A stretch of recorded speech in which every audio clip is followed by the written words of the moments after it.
Just because I'm a little bit paranoid, I'm going to record my demo in order to upload it to YouTube, just in case everything breaks. So here's what's going on. I have made an IP core which I call the Debug Governor, which contains within it something I call the Asciiflow Governor. I'm going to be explaining what both of these do. I'm going to demo them, and then I'll talk about future work. The Asciiflow Governor is something that you would put between two between two modules that are communicating via Asciiflow. So here, instead of Alice and Bob, I've said Alex and Brittany because Alice and Bob is overused. The idea here is that instead of just directly connecting Alex to Brittany, I will instead put something in between, which I call the Asciiflow Governor. I'm going to talk about each of these blocks that make it up in detail later. But for now, let's just talk about what it does. First, if you turn on the pause signal, any flit that Alex sends will not get sent to Brittany, and Alex will also never see his ready signal go high. Okay.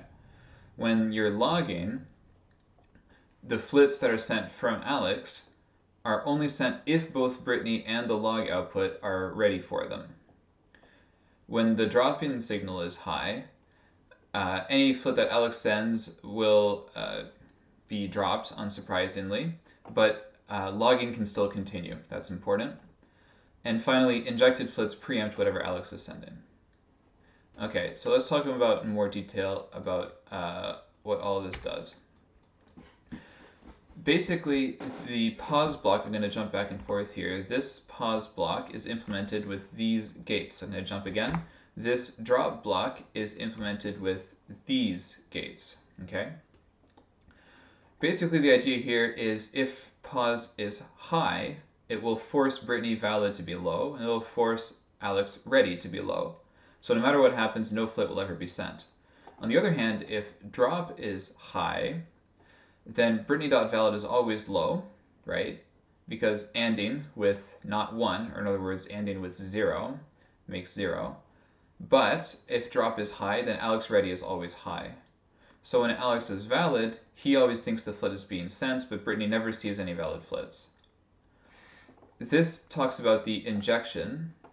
Here, if the inject is valid, we tell Alex that Brittany is not ready.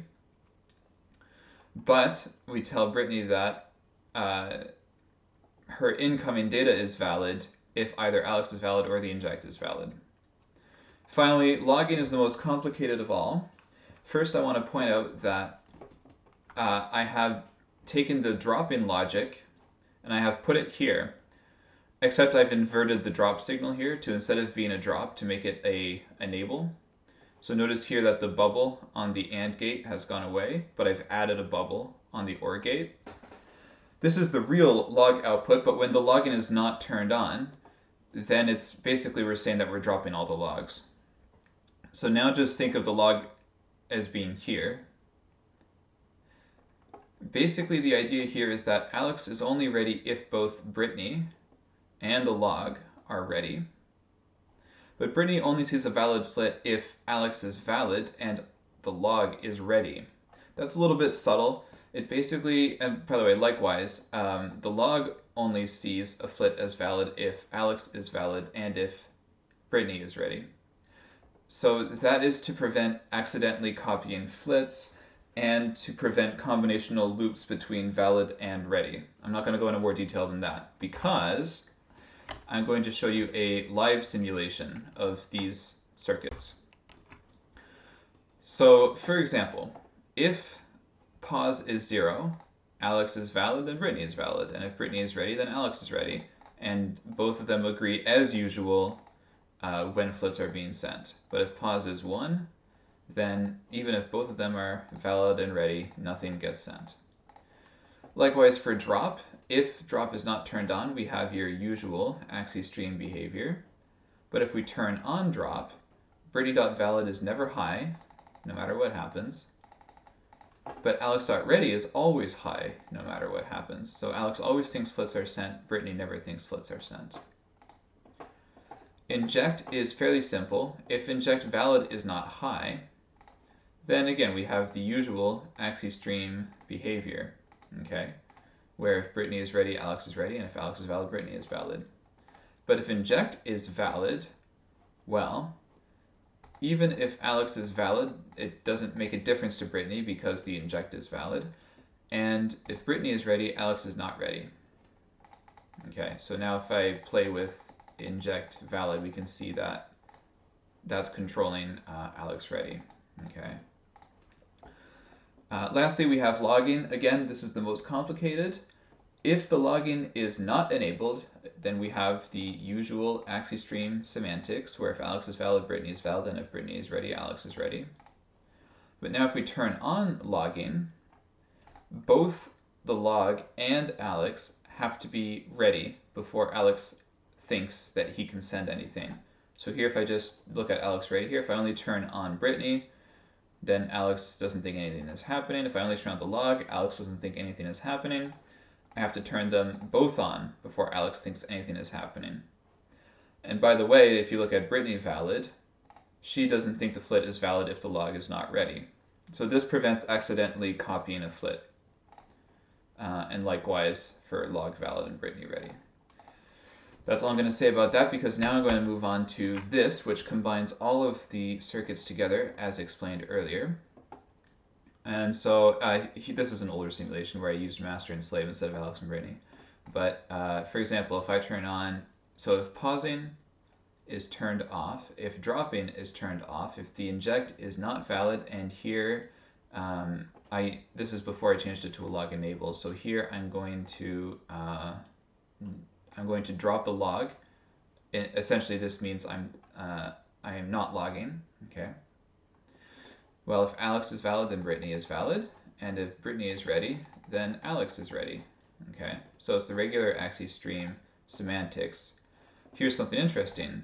If we turn on the log, in other words, turn off dropping the log, then, as we saw earlier, both Brittany and the log have to be high before Alex thinks anything is ready, and now flits are copied to both of these Asciistream outputs. Interestingly, we can turn on drop. Okay, all I did is I took this circuit, right, and I put it here. So now here, if I turn on dropping, well, now we essentially have the usual Asciistream semantics, but now between Alex and the log. It doesn't matter what Brittany's doing, it has no effect on Alex and the log. Flits are logged whenever the log is ready and Alex is valid. We could keep playing with this, but I'm going to move on. Now the debug governor basically takes the, I'm going to go back a few slides. The Asciistream governor has 4 Asciistream connections, right? Alex, Brittany, inject, and log. It has 3 control bits, pause, log, and drop. But this is not super convenient for real debugging, so what I did is I took that Asciistream governor and I wrapped it inside something I call the debug governor, which has an FSM. And it listens to commands and sets the inject, stream, the log, pause, and drop bits, depending on some FSM, which I'll talk about later. Notice that I have a command in and a command out. That is so that you can daisy chain the debug governors, and you only need one command input. And the way that you use multiple debug governors in a project is like this. So let's say that I have a design that has cores A to B to C, blah, blah, blah, all the way to N. I will stick the debug governor in between each of these Asciistreams, daisy chain the commands like this, and then take all their log outputs and put them in an n-to-1 arbiter. Okay, and so you get one final log output. The FSM is fairly simple. You have control registers, the pause register, the log register, the drop register. Those directly control the pause, log, and drop bits. But I also add something which I call log count and drop count. It's exactly what you think it is. It will turn on the log bit and count how many flits are logged, and as soon as those many flits have been logged, it turns off the log bit automatically. I also have some registers for controlling the injections, and finally I have a register for controlling .reset. I haven't drawn it in any of the diagrams, but Each of these governors has an extra bit output, which I call DUT reset, which you can plug into the reset line of the core that is on its left, and that lets you reset it if you run into an error. The idea, though, of using the FSM is that you send it commands, and there are commands that can update any of these registers, but they don't directly update the control registers. Instead, they update a copy of the registers, which I call the shadow registers, and need to issue a special commit command to overwrite the control registers with the shadow registers.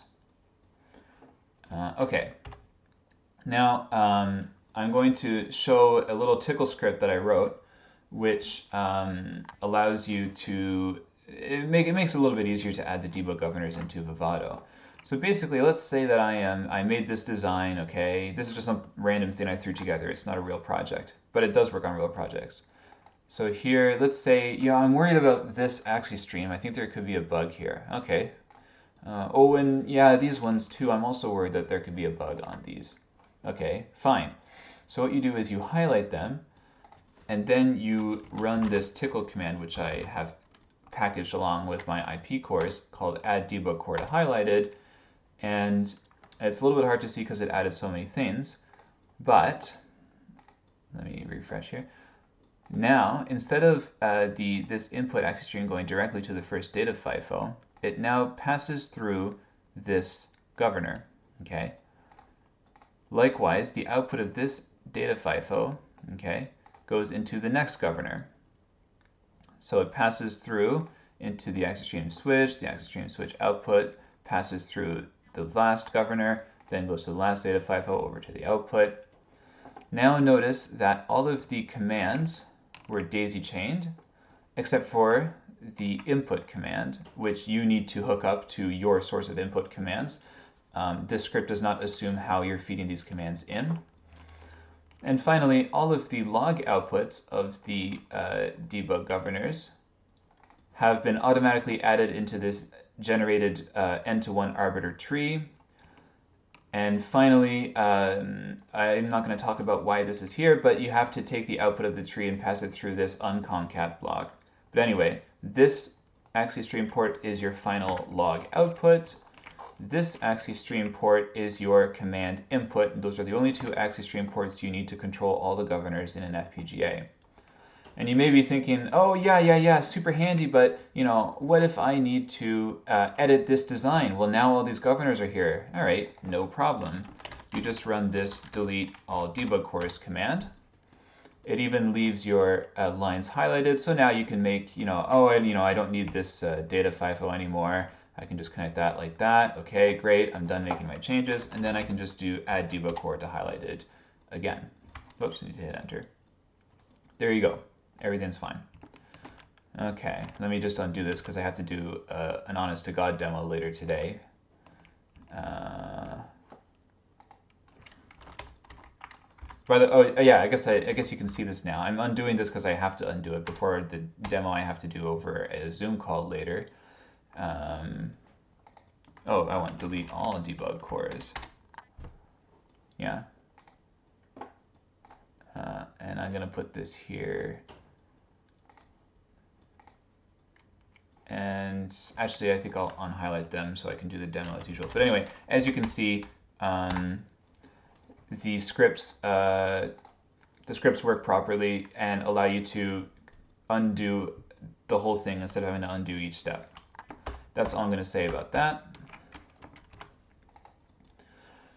Now, the demo I'm going to show today involves two quote-unquote FPGAs, a real FPGA and a fake one that I have implemented in software. In the real FPGA, I have two IP cores, a fizz count and a fizz buzz. The fizz count simply sends increasing numbers over Axie stream, 1, 2, 3, 4. This passes through governor 0 on MPSOC17 and goes into fizz buzz. This fizz buzz core does sort of exactly what the fizz buzz does in, like, you know, the classic programming interview question. If you feed it an input number, it outputs a bitmap. If the input number was a multiple of 3, then bit 0 no, sorry, bit 1 is turned on. And if the input number was a multiple of 5, then bit 0 is turned on. So if it was both a multiple of 3 and 5, then both bits 1 and 0 are turned on. So for example, if I input the number 1, which is neither a multiple of 3 or 5, then the output of FizzBuzz is 0. No bits are on. If the input is 5, that's a multiple of 5, and so the output will be 1. In other words, just bit 0 will be turned on. If the input is 15, that is both a multiple of 3 and a multiple of 5, so the output of FizzBuzz will be 1, 1 in binary, or 3, because it's a multiple of both. Now what I have going on is this is in an FPGA, right? This FizzBuzz governor. I am reading them from an ARM chip because this is on an SoC board. And then I'm just using an SSH tunnel to tunnel the command and log streams over to port 5555 on my local machine. I'm only doing this because it was the easiest way to do it, but I want to mention that this server on the ARM, which is connecting the FPGA to an SSH tunnel, it does not modify the data at all. Whatever it reads from the FPGA, it sends over the SSH tunnel. Whatever it reads on the SSH tunnel, it sends to the governors, unchanged. This means that the server isn't actually necessary. You could connect in the FPGA the command input and log outputs of the governors to, say, a networking core, and then that networking core would communicate with my machine. I also have a fake software model. I mostly did this because it can be really annoying to work with FPGAs sometime. Here, where the governor is a pass-through on the Axie stream, now instead it's a pass-through on a Linux pipe. You know how in the Linux command line you can take the output of one command and pipe it into another command? Well, here you can actually put a governor. Well, it's a fake software governor, but it has the exact same interface as a hardware governor. And I'll be showing you both of those right now. So let me go in here. I'm going to open up my UI that I coded up to help do some debugging. The first thing I do is I'm going to open mpsock 17. So the open command works like this. You type open, the ID you want to use to refer to that FPGA in the UI, and then the address. So I'm going to go open mpsock 17, and I have this forwarded over SSH to localhost 5555. Okay. So you don't see anything yet. That's because you have to select the debug governors. So this is Debug Governor 0 on mpsock 17. Okay, this is not super helpful, the automatic name. So instead, I'm going to call it FizzCount. Likewise, I'm going to open Debug Governor 1 on mpsock 17. I'm going to name it FizzBuzz. Whoops, name FizzBuzz. You'll notice on the top right-hand corner that there's a bunch of question marks. This is because the current state of these debug governors is unknown. We haven't communicated with them yet. I'm going to do that right now. I'm going to type this special command, which I'll explain later. And now the debug governor sent us back its status. There are 6 status flags that I show on this top right-hand corner. The first one is to signal if there was an error condition. I'll mention that in more detail later. This next one is how many cycles since the output of the governor was last ready, right? So for example, what we see here on governor 1 tells us that the output, which I haven't shown in this block diagram, has not been ready for 7 cycles.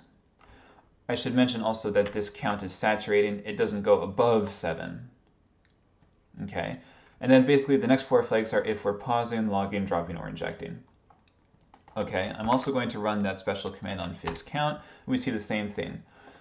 Nothing has failed. It has been 7 cycles or more since the output of governor 0 was last ready, and we are not pausing, logging, dropping, or injecting.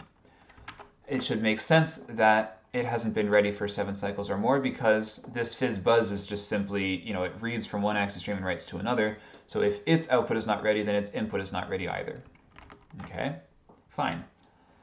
So now I'm going to use some combination of my registers to do a little interesting test here. So first I'm going to type the capital L1 command. This writes the value 1 to the keep login register inside governor 0. Okay, but that only edited the shadow register. So now I'm going to commit it. Now we can see that it has edited the real registers, and I've turned on logging for governor 0. Now over here, I'm going to turn on a different set of flags. First, I'm going to turn on keep pausing. I'm also going to turn on keep dropping. And the reason for that is because the output of governor 1 is not ready. So I'm going to force governor 1 to drop everything so that FizzBuzz is going to actually send something, right? Because when dropping is turned on, it doesn't matter what this output is doing. FizzBuzz thinks that the output is ready, okay? So I've turned on dropping, and I'm going to turn on a log count of, how about 5? Now when I commit, it's going to write all of those values to the real registers. We've only been editing the shadow registers. That will cause 5 flits to be logged. There you go. So here we can see that the count didn't start at 1. I'm not going to explain why that happened, but don't worry about it. It went 537, 538. Okay, so the count is increasing, and we have the FizzBuzz values out here.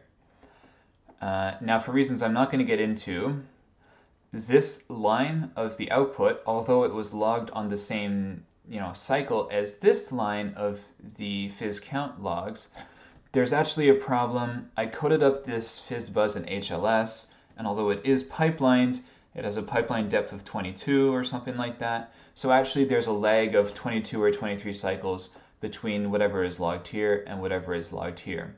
But later on I'll show you a test where I'll eliminate that pipelining problem. Anyway, every time we commit, we get 5 new flits. If you want to only see 1 flit at a time, no problem. Just change your log count to 1, and now we only get 1 flit at a time. All right, great, that's fine. Now let's do a different test. Now let's single step on fizz count. And here, the reason I'm going to single step on fizz count instead of FizzBuzz is that now on FizzBuzz, I'm going to turn off pausing, which will allow its pipeline to flush. Okay, so here I'm going to turn on keep pausing. I'm going to turn off keep logging. I'm going to set log count to 1. So now this fizz count is in single stepping mode. And then for this FizzBuzz, I'm going to turn off log count, turn on keep logging, turn off keep pausing, and commit. So now it's kind of hard to see here. I'm going to scroll up a little bit in FizzBuzz. We got a bunch of stuff emptied out of FizzBuzz, but only 1 flit went through fizz count. The reason for that is because the pipeline emptied on FizzBuzz. So now, with any luck, fizz count and FizzBuzz should be in sync.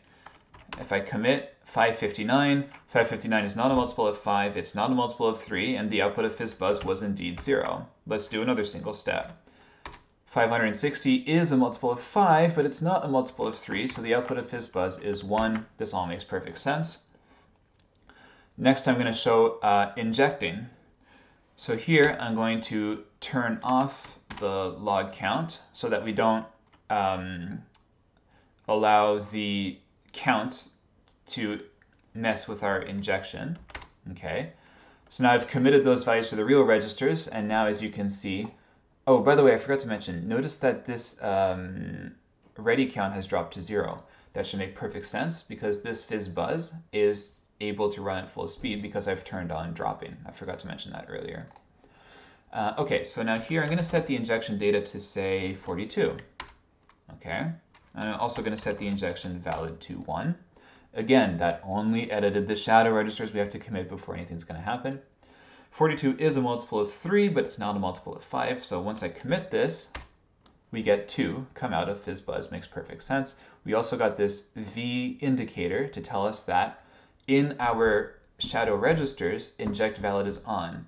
That tells me that the next time I commit, it's going to try and inject something. So if I commit again, we're injecting the value 42.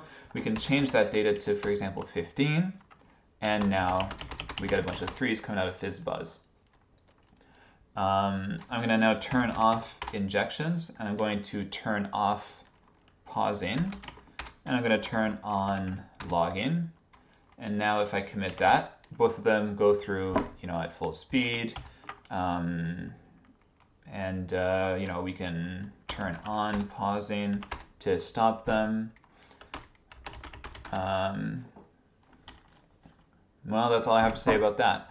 Real quick before I finish up this demo, I'm also going to open up my fake Debug Governor just to prove that I can connect more than one thing into this UI. So I'm going to call it fake. This is on localhost 3333. And I'm going to open up fake Debug Governor 0 on fake. And so that's what we're seeing here. I'm going to name this fake gov. And let me move the screen around here. So here, if I commit, the only difference between the software governor and the hardware governor is that the ready count is always 0. There's no such thing as ready on Linux pipes, so I just force that to 0, but otherwise everything else is the same. So now, for example, let's turn on constant logging. If I go down to this other window and I type in, 1, 2, 3, it sends from this terminal over the pipe to this terminal, but also it's logged over here. This is the ASCII code. It's in little endian for 1, 2, 3 new line. There's actually a reason I'm typing 3 and hitting enter. That makes 4 bytes. This fake governor works on groups of 4 bytes at a time. That's why I'm doing that. If I do 2, 2, 2, then we see it there. Let's turn on dropping, for example. So now logging and dropping are turned on. If I go in here and do 555, we see it logged, but not sent to the output over here. Likewise, we can do some injecting. So let's do an inject data of, I don't know, let's do EEE in ASCII. So now if I commit, we see EEE appearing on the output. And yeah, that's it. That's all I have to say about that. So the next things I'm going to work on, as you've noticed, I'm able to pause, log, drop, or inject. That lets me do a lot of really interesting things. And one of them is to take a live project and take, for example, one of those Ascii stream cores that you have in there and move it into a simulation.